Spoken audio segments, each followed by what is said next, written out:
नमस्कार। आज हम एक ऐसी दुनिया में कदम रखने जा रहे हैं जिसके बारे में हम सबने सुना तो बहुत है, लेकिन इसके पीछे की असली कहानी कम ही लोग जानते हैं। जी हाँ, हम बात कर रहे हैं दुनिया के सबसे बड़े पत्रकारिता सम्मान की।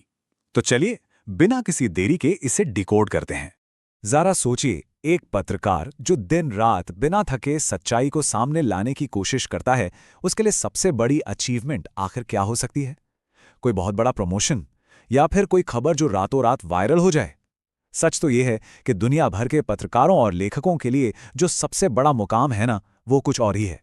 तो आज हम किन बातों पर चर्चा करेंगे? हमारा एजेंडा एकदम साफ है। पहला, पत्रकारिता का ऑस्कर। दूसरा, इस पुरस्कार के पीछे का व्यक्ति। तीसरा, इसकी श्रेणियां और प्रक्रिया। चौथा, ऑस्कर के साथ इसकी समानताएं। और पांचवा, भारत के वो नाम जिन्होंने इसे जीता है। शुरुआत करते हैं हमारे पहले भाग से, पत्रकारिता का ऑस्कर, जिसे इस पेशे का गोल्ड स्टैंडर्ड भी कहा जाता है।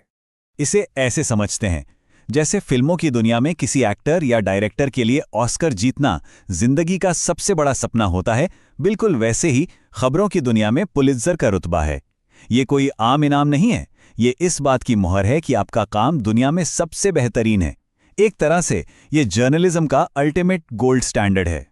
अगर हम इसकी सटीक परिभाषा की बात करें तो पुलित्जर पुरस्कार सिर्फ न्यूज तक ही सीमित नहीं है, बल्कि ये साहित्य यानी लिटरेचर और संगीत के क्षेत्र में भी दुनिया का सबसे प्रतिष्ठित सम्मान है।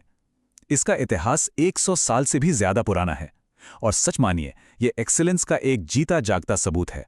चलिए अब बढ़ते हैं दूसरे भाग की तरफ। वो इंसान जिसने इस पुरस्कार की शुरुआत की, जोसेफ पुलित्जर और उनकी विरासत। यहाँ एक बहुत ही दिलचस्प, बल्कि मैं कहूँगा एक हैरान कर देने वाला विरोधाभास है।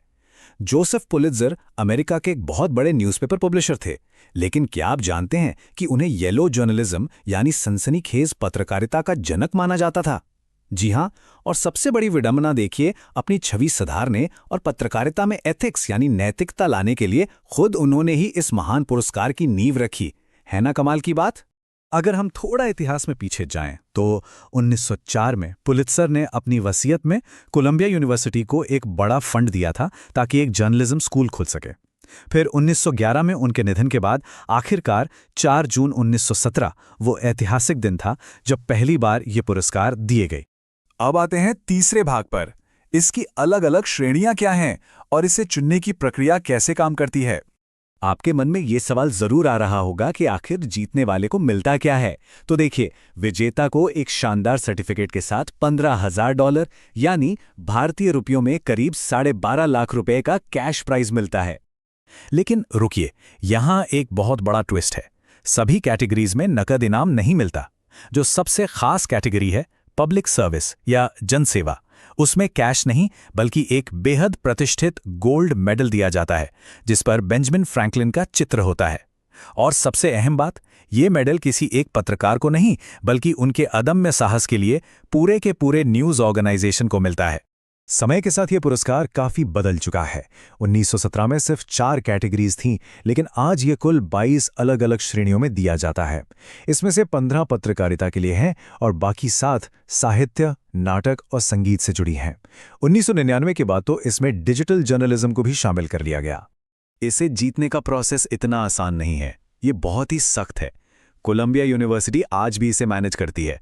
हर साल हजारों एंट्रीज आती हैं जिन्हें अलग अलग ज्यूरी फिल्टर्स करती हैं। लेकिन जो फाइनल विनर होता है ना, उसे चुनने का पावर सीधे पुलित्जर बोर्ड के पास होता है।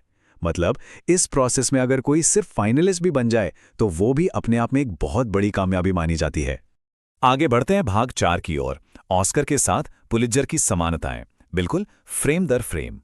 जैसा कि हमने पहले बात की थी, ऑस्कर और पुलित्जर में बहुत गहरी समानता है।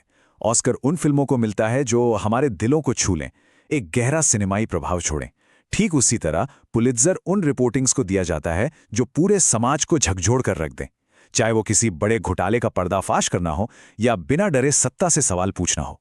अगर हम दोनों के सबसे बड़े अवार्ड्स को कंपेयर करें तो फिल्मों में जो रुतबा बेस्ट पिक्चर का होता है, जो पूरी टीम की मेहनत को सलाम करता है, बिल्कुल वही रुतबा पुलित्जर में पब्लिक सर्विस वाले गोल्ड मेडल का है। ये किसी एक रिपोर्टर का नहीं बल्कि समाज की भलाई के लिए काम करने वाले पूरे न्यूज़ रूम का सम्मान है। और एक चीज देखिए, ऑस्कर सिर्फ एक्टिंग के लिए तो नहीं होता ना, उसमें डायरेक्शन, म्यूजिक सब कुछ शामिल है। उसी तरह पुलित्जर भी सिर्फ न्यूज़ रिपोर्टिंग तक सीमित नहीं है। इसमें फिक्शन, पोएट्री, हिस्ट्री और म्यूजिक जैसी कई शानदार कलाओं का जश्न मनाया जाता है। दोनों ही अवार्ड्स अपने अपने फील्ड की हर तरह की क्रिएटिविटी को मंच देते हैं। अब आते हैं हमारे आखिरी और सबसे प्रेरणादायक हिस्से पर, भाग 5, भारत के पुलित्जर विजेता और उनकी उत्कृष्टता की विरासत। भारत का इस वैश्विक मंच से नाता बहुत पुराना है। आपको जानकर शायद हैरानी हो कि 1937 में ही गोविंद बिहारी लाल जी ने विज्ञान पत्रकारिता के लिए यह सम्मान जीत लिया था। फिर साल 2000 में झुंपा लाहिड़ी ने फिक्शन के लिए इसे अपने नाम किया, और ये सिलसिला आज भी जारी है, जो हमें सीधे 2026 की ऐतिहासिक जीतों तक ले आता है। मई 2026 में जो अवार्ड्स घोषित हुए वो हम सब के लिए बहुत गर्व की बात है। आनंद आरके और सुपर्णा शर्मा ने इलस्ट्रेटेड रिपोर्टिंग में जीत हासिल की। उन्होंने भारत में तेजी से बढ़ रहे डिजिटल अरेस्ट जैसे साइबर क्राइम की पोल खोली थी। वहीं अनिरुद्ध घोषाल को इंटरनेशनल रिपोर्टिंग में सम्मानित किया गया, जिन्होंने बताया कि कैसे मास सर्वेलेंस यानी बड़े पैमाने पर लोगों की जासूसी करने वाली तकनीकों का इस्तेमाल हो रहा है। इन सभी जीतों से एक बात तो बिल्कुल साफ हो जाती है, पुलित्जर जीतना सिर्फ एक दिन की कामयाबी नहीं है। जब कोई इसे जीतता है तो पुलित्जर लॉरिएट या पुलित्जर विजेता का ये शानदार खिताब उनके नाम के साथ जीवन भर के लिए जुड़ जाता है। ये उनके काम की अमर निशानी बन जाता है। अब अंत में 2026 के विजेताओं के इस दमदार काम को देखते हुए एक बड़ा सवाल हमारे सामने खड़ा होता है।